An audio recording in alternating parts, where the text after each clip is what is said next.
I love real estate. It's something that I know that I'm quite good at in terms of managing people. We've almost got a fourth type of AI user in our business. It's the ones that are interested but don't want to do it themselves. Don't treat people like a number.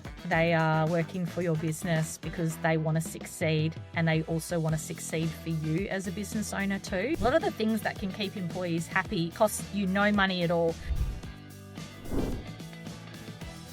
Welcome to Thought Leaders. I'm Samantha McLean. Today I'm joined by Shawn Hayes, a real estate operations powerhouse who helped grow LJ Hooker Property Southwest WA from a single Bunbury office in 2013 to what is now a 4-office network. Over her 23-year career, she's moved from receptionist to regional operations manager and moved around a bit as well. A couple of months ago, we shared the stage at REWA's Innovate 2025 conference where Shawn shared some of the AI implementation tips that have been successful for her group. So in this episode, we're going to unpack her journey that turned AI from maybe something that was just an interesting tool into some measurable growth. So Shawn, great to have you here.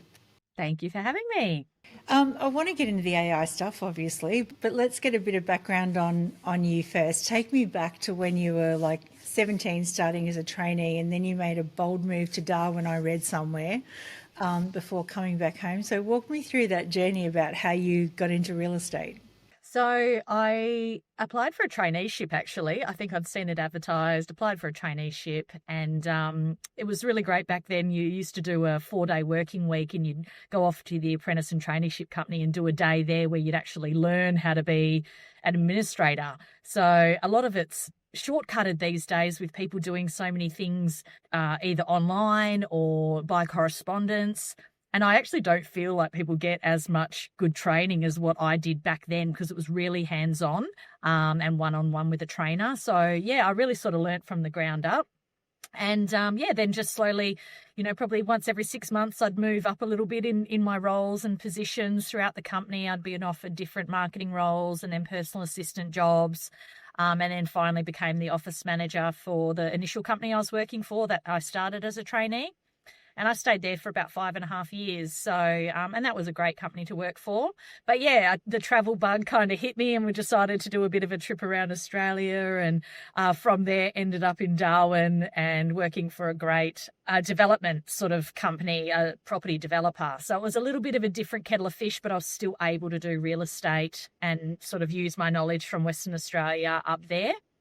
And I did a bit of a mixture of property management and sales up in Darwin. So I was still able to keep my finger on the pulse. And then when we were finally ready to return back to WA, I could just slot straight back in there again. So, yeah, and I love real estate. It's something that I know that I'm quite good at in terms of managing people and just having a really solid understanding, seeing as I've been in it for such a long time now. I've just seen anything and everything that can either go wrong or go right with every particular deal and property and that sort of thing across that amount of time. So, yeah, I feel like I've got a lot of knowledge behind me now. So I'm sort of the go-to for pretty much any question. Yeah, that's amazing. Actually, you must be like a cracking resource for your company. And it's all up here. That's Yeah, I can't write it it. down anywhere. It's just all up here. I have to remember everything. Yeah, amazing. I was just going to ask you, what surprised you most? Like, we don't normally talk about Darwin much on this podcast, and so I'm just wondering, what was it like actually selling up there, and what surprised you the most about that market? Oh, it was actually really interesting. Even before we moved to Darwin, I had in my mind that it was like a red dirt outback kind of place, just knowing the Northern Territory. And to drive into Darwin and actually see that Darwin City has a lot of high-rise apartments, that was a big thing for in the city there. And also it's really so tropical, like, it's really green, it's really lush, and it's right on the water and the water's blue. And it was just a completely different thing to what I had in my mind. And we loved it up there because I love the heat. And yeah, worked with a really great bunch of people. It was a small team. We sort of built up our own real estate agency within this property development company, and yeah, just sort of branched out from there. But yeah, I think probably the biggest surprise was the amount of high rise and high density apartments that are built in the city there. It is hard. It's a hard market to sort of differentiate between those apartment high rises. And I think at the time, the developer I was working with was building a 120 apartment sort of single tower, and we were selling those off the plan. So very much a lot of off the plan sales happen up there, whereas we don't have a lot of that down here. You know, it might be very small developments in WA where you've got, you know, a developer maybe doing a 5-unit complex on a block or something like that. But very much the off the plan stuff, it was almost mimics like Melbourne. And, you know, to try and get a project off the ground, they used to have to sell, you know, maybe 40, 50%. So they could show the bank they can actually make this project happen. So, yeah, that was a really different thing for me to experience and know you had to have these contracts in place, deposits paid before they could sort of borrow from the bank or get the project off the ground. So there was a bit of pressure in that as well. But, yeah, I really enjoyed it. And it was nice doing it that way, that you could follow the clients all the way through to it being built, and then them being investors. So then you could then help them rent it out as well. We had this like complete service package sort of going on. So you're stuck with people for years. So I was up in Darwin for, I don't know, maybe 7.5 years, I think, in total in that time. And yeah, from that time, the getting to know of all of those people over such a long period of time, it was really great. Yeah, amazing. And so tell me a little bit about the business that you work in now. So we are now a business of 73 staff members. We're across 4 offices in the southwest. We've got offices, our main office started in Bunbury, and then we've extended out to Collie, which is a bit more of a sort of inland rural type agency. And then we've got our sort of southwest offices, Busselton and Dunsborough, which are very coastal, right on the beach, right on the water.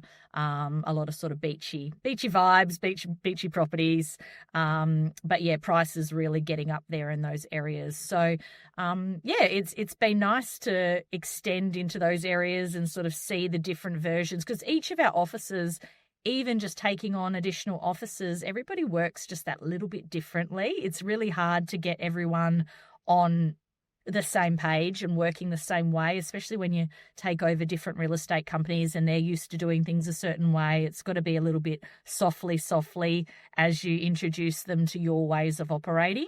And my advice is always just to start with one thing at a time when that happens, because it's very overwhelming to just dictate to somebody, this is the way we do things and all that kind of stuff. I think, you know, if we just go, let's start with one thing that is achievable for you, let's learn that really well, and then let's move on to the next thing. So, but yeah, so it's a really large company now. It's not so much of a small business anymore. So we are stretched pretty thin between the 4 offices. I'm sort of bouncing around between all 4 of them, but overall, my main job is to make sure that everybody can do their job well. Everyone can do their job to capacity, and they've got all the tools they need to succeed, especially more so the sales side. I probably have a stronger focus on the sales and lead generation and appraisal tools, and just making sure everyone's got everything they need to really be the best rep they can possibly be. So, yeah. Yeah, amazing. And so, you know, well, I guess, you know, you just hinted that people don't like change much. So I'm guessing that when a tool like ChatGPT comes along, there's either fear or amazement and excitement. I mean, for me, it was first fear and then amazement and excitement. But do you remember the moment that you discovered AI? What were your first impressions? What were you doing what was your first little experiment with it? I've actually even been a little bit of a slow adopter, and it actually took me going to that Rewa Innovate to sort of realise just, you know, the ease of actually using ChatGPT. I think because I hadn't gotten in and used it a lot myself, I could hear what it was capable of from some other team members. They, you know, use it to rewrite script writing and for promoting properties and things like that. They ask it questions, and I'd seen a bit of stuff on my social media recently where people were saying, you know, ask ChatGPT to describe you as a person, or like give me your opinion on your personality and things like that. And I just sort of would read it and laugh, but almost wasn't willing to give it a go myself.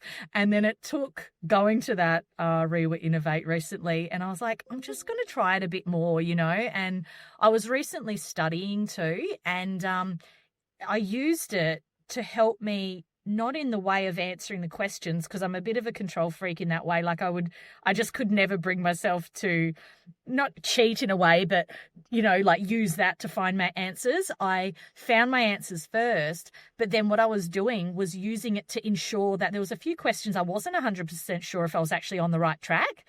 And I thought, I'm just going to check if what I think this question means is, what ChatGPT also thinks it means. And I used it for that, and it gave me some really good insight to the actual question. And obviously other people, ChatGPT is as good as what the information feeds into it from others as well. So yeah, the information it gave me, I was kind of like, oh, okay, I've missed the mark here, or I'm going to go back and just edit that slightly to ensure that I'm actually answering the question the right way. So that was my sort of first insight to it. And then, going to Rewa Innovate and seeing just things with like photo editing and imaging where, we pay for things like that sometimes for our photographers to remove a hose out of a backyard lawn, or, from an image, or take away furniture, and just some digital tools like that. I thought, okay, we'll give that a go. And I came back and I told all the girls, did you know you could do this yourself? And some of them knew, and others were like, oh, okay, we'll try that rather than be paying $40 an image to get it edited. Let's give it a go on here. So yeah, it's been a little bit of a slow process, but I'm getting there, and I'm very pleasantly surprised by the addition it can make to your role rather than So you use some other AI tool, or you have been using some other AI tools in your business. What's one of them that's just become indispensable to you that you couldn't live without? One of our biggest ones is regarding around text messaging, automations, and lead generation for our sales reps.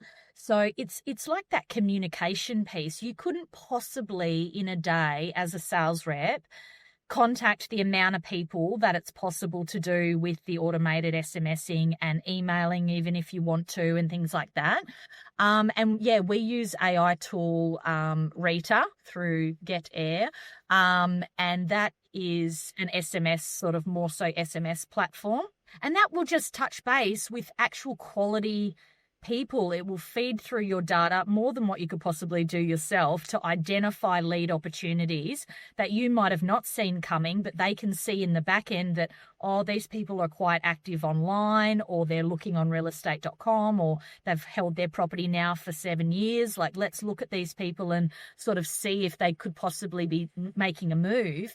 And then the text messages that we've got going out as well, rather than just always asking for something. That's a big thing.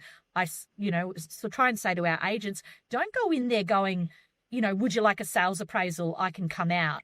It's very direct. You're offering them nothing really in return other than your presence and doing an appraisal.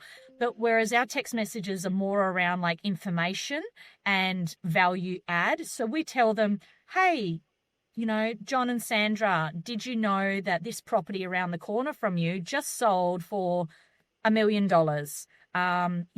Would love to gain your insights, or if you'd like to chat a little bit further about what's happening in your street or what's happening in your area, please give me a call at any time. It's not offensive.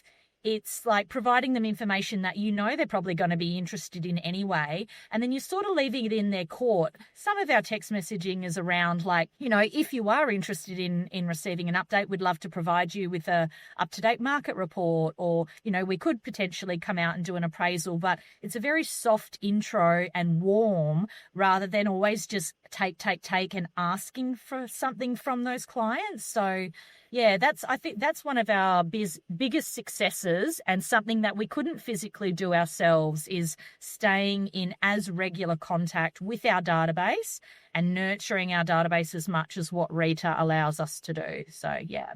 Yeah, so that's a really good idea, actually. So sending something of value first before.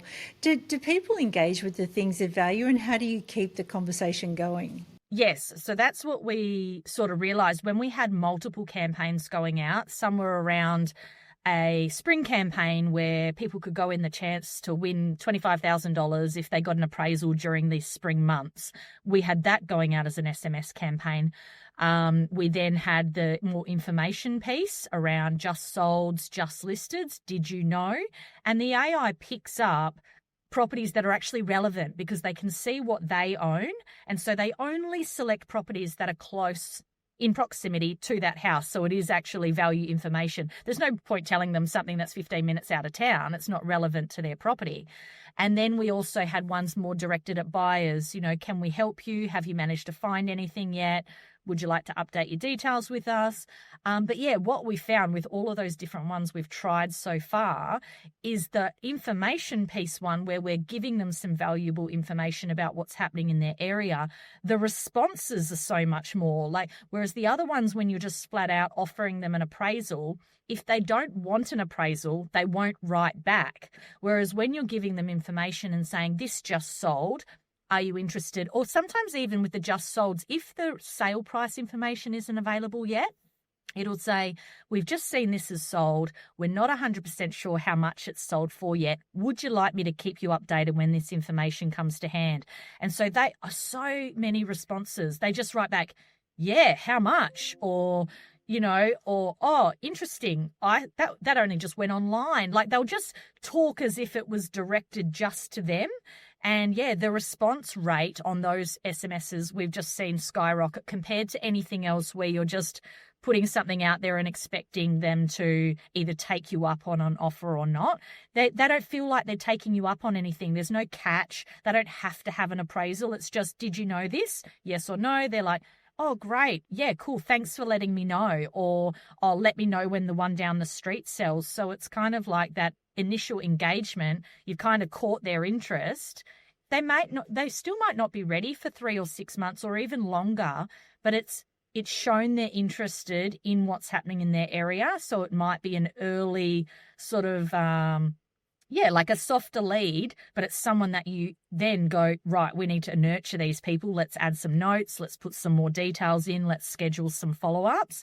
And then they're on your regular hit list from there, because they have engaged. So yeah, it's taken a bit of trial and error, but that we've found is probably the most successful thing that we do in terms of that SMSing is that just sold information in your area SMS campaign. Yeah. Yeah, I love that because I think you're describing there pull marketing versus push marketing, instead of just, sort of being that. I mean, because if someone said to me, do you want an appraisal? I would feel like I don't even have to respond to that because I'm going into witness protection and hopefully they'll never find me again. But, like what you're saying is you're actually asking questions and offering things that elicit a response, and that's the way that you're getting the two-way conversation going. Yeah. So who responds? Is it the salesperson or is it centrally managed or? So at the moment, when the first initial message goes out, it's directly from AI.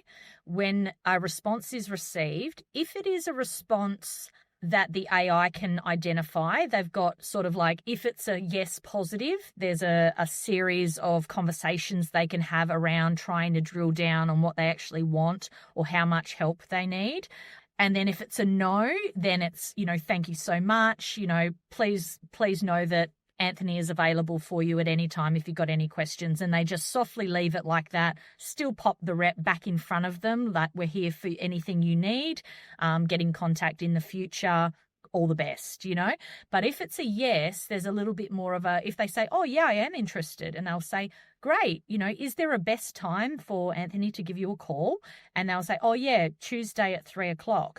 If they get to the end of a conversation and then maybe they ask a question the AI doesn't know how to answer, when the AI has got as far as they can go, they'll sort of finish off that or just stop the conversation from there and then quickly send a transcript to that agent saying, I've just been liaising, sort of like, here's the transcript of our conversation I've just had with your client. They've actually said, yes, I'd like an appraisal Tuesday at 3:00. You need to give them a call. So our reps are really aware that if that sort of email comes through, it's generally urgent and they need to read it and see what that client has actually gone back and forth with the AI about. But yeah, so they don't generally get involved until the client has physically asked for something. And then they'll get involved with a call and then actually start communicating on their own mobile phone with that person. So, yeah. Yeah, that's amazing. The salespeople must love that.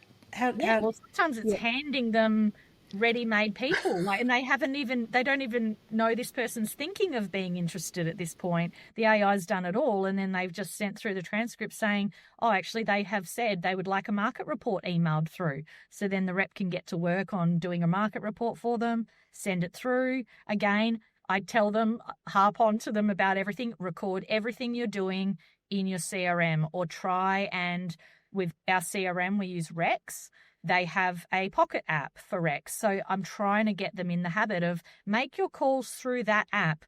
Email, text message through that app. Stop using your actual Apple phone or text message, services, and just do it all through Pocket, because then you don't have to manually type in your notes or tell them you've made a phone call. It records it. Anthony has tried to call at 1:59, not connected, or whatever it is. So, yeah, I'm big on that too. A lot of recording can be done a little bit more automated if they do it that way. Yeah, well, that's, at the end of the day, knowledge is power. And so, like if your database can tell who you've been talking to on a regular basis and things like that, then I guess it can sort of then follow them up differently or something like that, or on a different schedule. Yep. And at places, another thing that Rita does, aside from our campaigns our SMS campaigns we have set up saying, we want 10 of these ones sent out per day to the database, we want 15 of this campaign, it also offers suggested call lists. So that stuff's not automated. It is stuff that the reps would have to do manually, but the suggested call lists are generally pretty well qualified already, and they're suggested for a reason. So I was actually just showing one of our reps this morning. They hadn't seen it yet, but when you go onto the suggested call list, it says, you've just listed this property. We think that information is of interest to these 5 people. You should tell them about it. But it's not putting them on an automation, because we haven't got an automation set up around every new listing that comes on, send it to this amount of people. But the suggested call lists are just as great as a prospecting opportunity. Whilst it is a manual task they then have to do themselves, the initial finding of that information is done by the AI. And so the quality of data coming through as an option for those people to call is just getting better and better too. Like, what they don't realise is the AI has already looked into these people. They can see they've got something close by. They can see it'll be of interest. Like, set aside an hour each morning and go through your suggested call lists. And then, the amount of quality data there, you'll likely get an appraisal request out of that for, half an hour's worth of work. Yeah, that's amazing. Yeah. With using AI and things like that, have you had any resistance? I mean, in my experience, I think there are 3 groups of agents out there. There are the complete skeptics, the dabblers, I'll just have a play with that, or then there's the AI first pros. In your experience, what have you come across? We've almost got a 4th type of AI user in our business. It's the ones that are interested but don't want to do it themselves. Yeah, right. So they're happy. They're like, yeah, cool, AI sounds great, but don't give me any more work to do. Let my assistant do it, or have an admin set it up for me and things like that. So they can see the value in it, and I will talk them through the value in it, but a lot of them don't want to do it themselves. So if it's handed to them on a platter, like the Rita setup, for example, we didn't need them to do anything. We just explained what it was, set it up, and sort of said, who's interested, And then you had probably 50-50. They were like, that sounds terrible. No, I don't want SMSs going out. What if I don't know the people? Or what if they call me straight back and I'm not even available? Or what if the robot has a conversation and says the wrong thing? It's all these ones where they're a little bit timid about what could happen. And all of those things can happen, but that can happen with a normal person as well as AI. Like, you've got an admin assistant that could make just as many mistakes saying the wrong thing to a client that you could a robot. So, yeah, I think the best thing is when people are willing to adopt it, you really go hard on those people and refine it and tune it in and make sure it's working perfectly.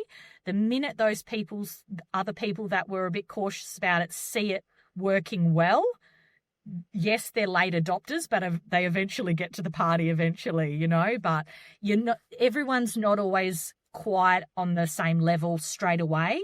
But they all get there in the end when they see this success. Yeah, absolutely. Oh, Yeah. I think it was you that, I'm pretty sure it was you. I can't remember whether it was you or Kristen specifically, but one Yes. of you definitely said that you were doing these 30-minute one-to-one sessions with Yes. people just to, that was you. Yes. Yeah. Yeah. Because I found when you send a bulk email to all the sales reps and say, "Hey guys, I'd really love to get you on board with this new thing we're using.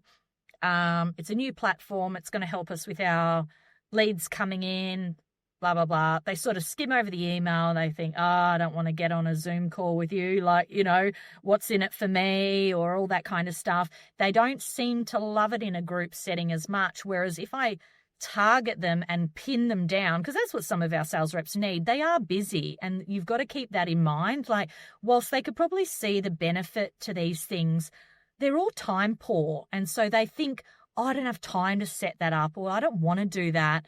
But when I sort of say to them, "Oh, it's really easy," if they say to me, "Oh, will you come down and help me with it then?" Or come down to another office, just getting face to face helps them so much more, and relating back to how it's going to help them personally rather than talk to them as a group, because they all do work so differently. You can sort of sit with the one person that's not very good on computers or not very good on the emails or responding and things like that, and say, "Right, this is going to help you do these things, and I'm going to show you how to do it. I'll set it up for you, and this is what you need to do going forward." And make it really easy for them to adopt personally, rather than make it a one size fits all, because some people like to be dictated to, and then other people get their back up a little bit, like, "Oh, how come she's telling me to do all of these things?" Like, almost, even though they know I'm here to help them, sometimes, they might go, "Oh, I don't have time for that. I can't be bothered."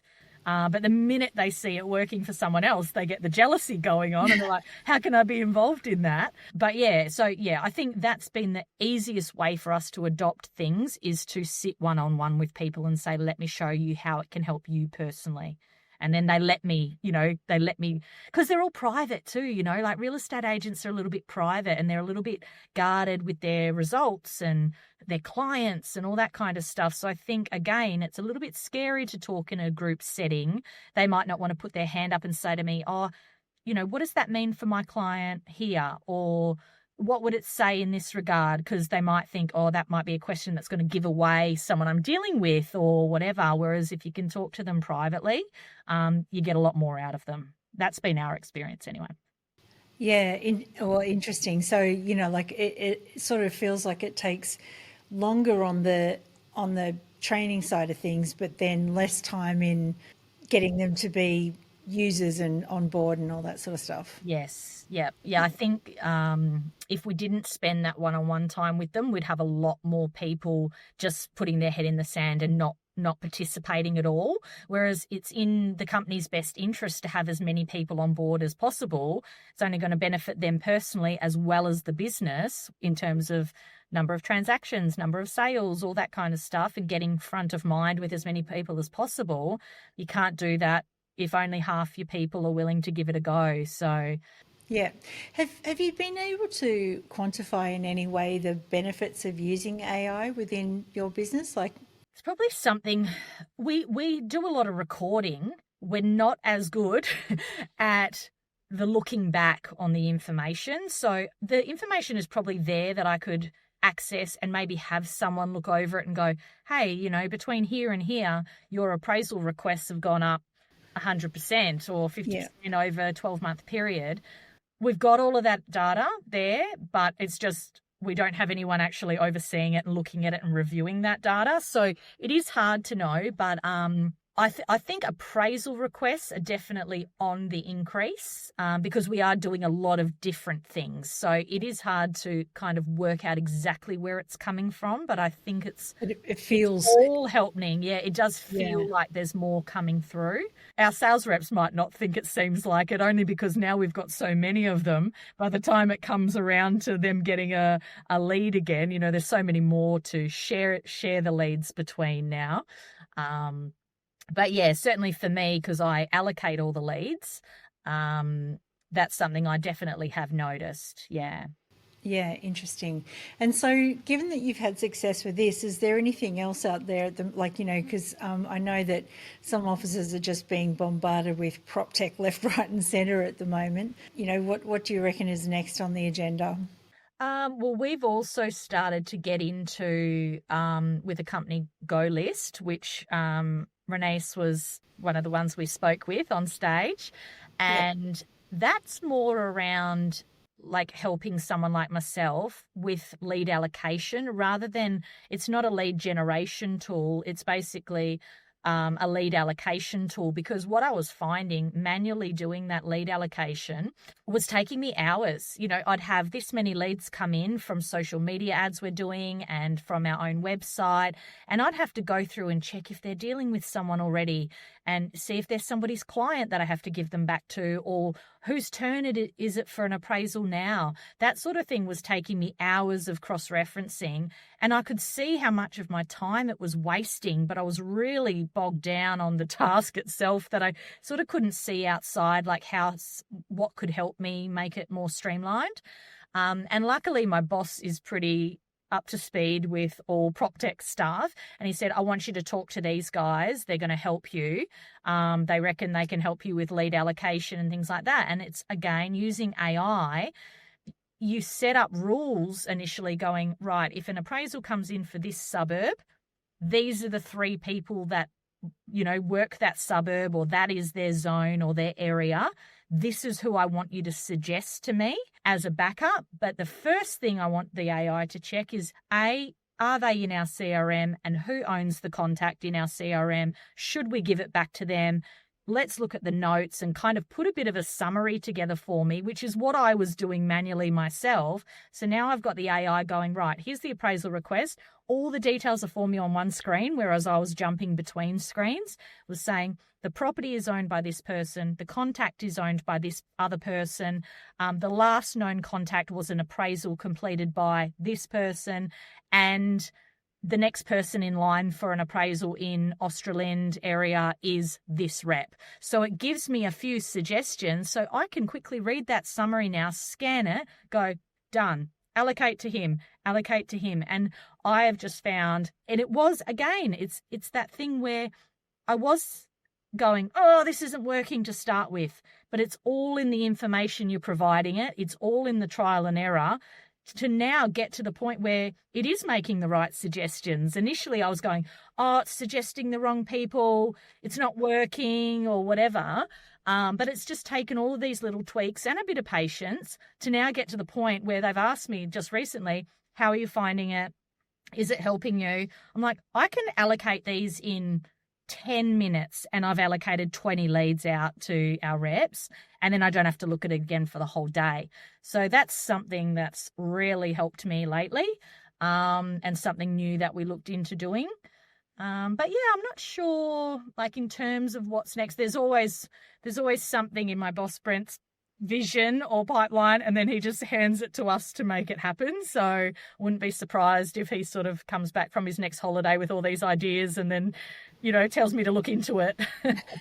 That's the trouble with holidays, is when you're on holidays, you've got time to read all the newsletters. Absolutely. And then you sort of get full of ideas and things like that. Yes. So this is, it's all pretty, like what you're doing is super interesting. And I guess one of the final questions I've got for you is, if you were giving somebody else advice, like, another operations manager or even just someone out there who might be listening to this going, I really want to get my team onto AI, but they're being resistant. What do you think are the key do's and don'ts for that person? I think initially, bring it up in your sales meeting. So start to talk about, hey guys, we're looking into this. We believe it's going to help you in the following ways. Don't do the initial hard sell. I think if anyone, and it's like anything, anytime you're hard sold something, you're automatically kind of got your back up. It's like when you get a spam caller and they say, can I help you with your Telstra bill? And I just hang up, but I'm like, I don't want you to sell me anything. So I think, the reps, they just need like a soft intro as to what you're looking into. You don't have to do anything just yet. We're looking into it to see how it's going to best service you guys. how we can implement it into our business in the most, inoffensive, unobtrusive way. We're going to either practice it ourselves first and just see how it works, and then we're going to roll it out if we think it's going to be great for you guys. So by introing it that way, the next time you actually bring it to them because you've decided to go ahead with the uptake of this platform or whatever you've done, they know you're not bringing it to them half-assed. You're bringing it to them because you can see the value and you can see how it's going to help them, and they know we're not wasting our time as well, which in turn we're not wasting theirs by introducing this product. So sort of the soft intro followed by the, hey, we discussed this recently. We've now decided to adopt it. We've done some practice runs. We think this is going to be really great for you guys as a team. Let me know if you've got any questions. You can sort of do that in that group setting then initially. And then I think you revert to the one-on-ones. But I think also with the one-on-ones, it doesn't have to be one-on-one training straight away. You can actually have a one-on-one staff meeting with that person to say, how do you feel about introducing these new things? Like, let's have a meeting and have just a really casual chat. Let's have a coffee over it and talk about why we're trying to implement it. Again, it all takes time to do these one-on-ones with people, but then the uptake is so much better at the end when you spend that quality time with each of your reps and deal with them as an individual person. Yeah, I think if you say to them, I really feel like this is going to be beneficial for you personally. I can see you going from here to here.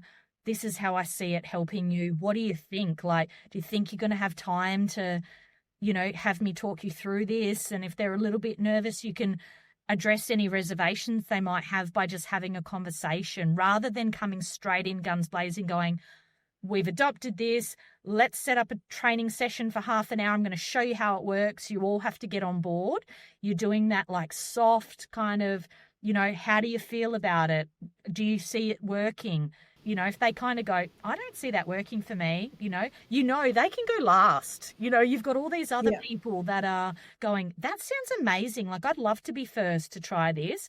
You can then prioritize who you're rolling this out to. By the time you get around to person number 15 that sort of said to you they weren't that interested, they'll be interested by that stage because they'll be seeing it from everyone else. But yeah, so I even in my normal job when I'm not trying to roll out AI, I have a lot of one-on-one powwows with people in our office just all day long. Like, I'm always like, hey, come in and have a chat. And it's just because I've heard something or I want to run something past them. And I find that's how I get the most out of people because they just feel like I'm giving them my full attention and trying to help them with whatever issue they might be having or an issue outside of their role that they can see that they want me to address. But a lot of the times they won't bring that to you unless you are in front of them asking, like, have you got any suggestions for us? What can I help you with? So I find that's the best method in all aspects of trying to get people to adopt things and get excited by what you're doing and your agencies to sell them personally. Yeah. Yeah, I think that's super clever because, in a world where the personal touch is likely to decrease, I think, it's giving them the best of both worlds. It's giving them the increased personal touch and the increased, technological abilities. So, yeah, amazing job. All right. So thank you so much for coming on and sharing some of I know that a lot of people are going to be quite inspired by, like what you've had to say. So thank you for sharing your experiences with us. And it was obviously great to meet you at REWA. I always end these by asking, like one question, if there was one thing or one action that you want people to take as a result of listening to some of the things that you've said today, what would that be?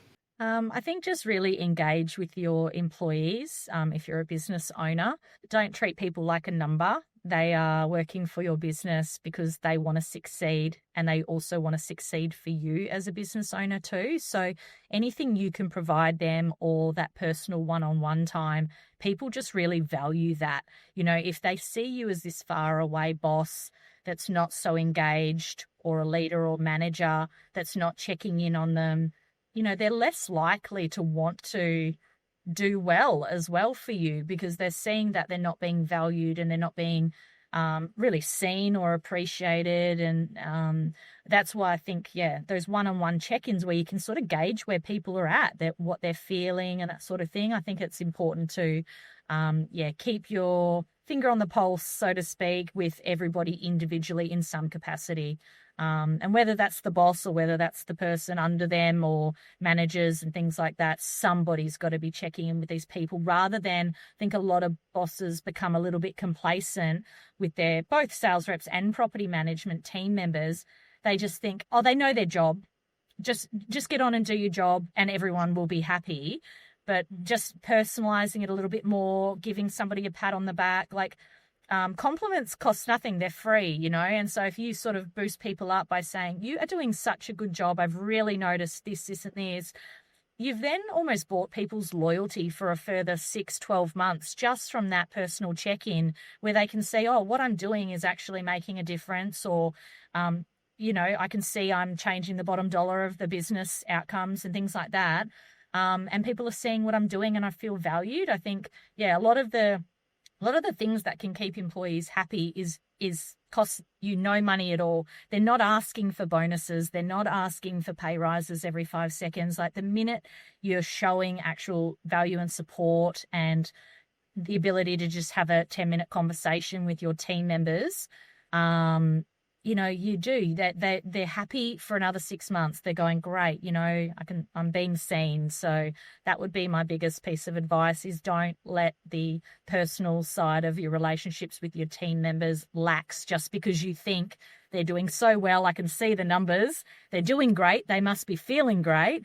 Because sometimes you miss things when people aren't feeling entirely happy in their jobs, and it all of a sudden comes as a surprise to you, but you haven't checked in for a long time. So I think just don't miss that personal aspect of what's required to keep employees satisfied and doing well. Yeah, that's super important advice for the times we're in. Shawn Hayes, thank you so much. Thank you, Samantha. I appreciate it.